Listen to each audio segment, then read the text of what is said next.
Hello Mara, welcome to my channel. Karil, buntis nga ba? Nagsalita na. Mare, alam mo ba? Sa pinakabagong episode ng podcast ni Karil na case drama noong February 7, 2025, nagsalita si Karil sa mga kumakalat na balita tungkol sa kanyang umano'y pagbubuntis at nilinaw na hindi siya nagdadalang tao. Noong August 2024, nagsimulang kumalat ang balitang buntis si Karil dahil sa kanyang madalas na pagkawala sa It's Showtime. Nang sumunod na buwan noong January 2025, kumalat muli ang video ni Karil mula sa isang event kung saan ipinost ng uploader ang caption na "Karil, buntis na ba?" dahil umano sa pagkakaroon ng baby bump ng actress. Upang tapusin ang mga espekulasyon, nagdesisyon si Karil na magsalita sa pamamagitan ng kanyang podcast. Ayon sa kanya, hindi na niya kayang hayaan ang marami na magpatuloy na maniwala sa maling impormasyon na kumakalat online. Dagdag pa niya, palala ng palala ang fake news tungkol sa kanya at may mga tao nang lumalapit at kino-congratulate siya dahil sa akalang buntis siya. Sabi ni Karil, "A lot of you have been congratulating me for being pregnant because of the fake news that was circulating. So I'm here to tell you that no, I'm not."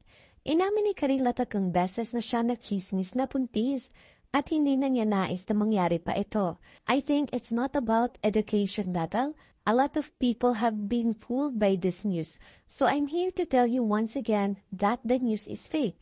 I hate fake news." Bagamat hindi nito masyadong naapektuhan ang kanyang showbiz career, nais ni Karil na malaman kung paano ito maiiwasan sa hinaharap. Sa kanyang podcast, iniimbitahan niya si Attorney Kim Henares, dating BIR Commissioner, upang magbigay linaw kung paano dapat harapin ang fake news. Sa mga tanong ni Karil kung paano ito ititigil, sinabi ni Attorney Henares na mahirap patawan ng kaso ang fake news, lalo na kung walang makitang direktang pinsala. Ang solusyon lamang umano ay ipagpatuloy ang pagpapaliwanag na hindi totoo ang mga maling balita. Paliwanag ni Karil, "I guess the damage would be to my mental health. Number 2, my having to explain to everyone and now nobody believes me."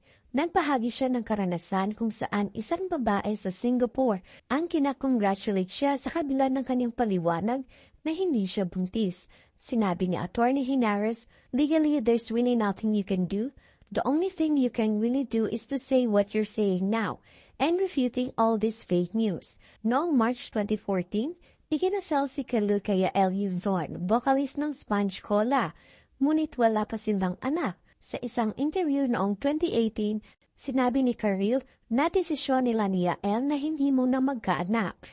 Yun lang, Mare. Thank you for watching, Mare. Subscribe for more. Don't forget to watch our other videos.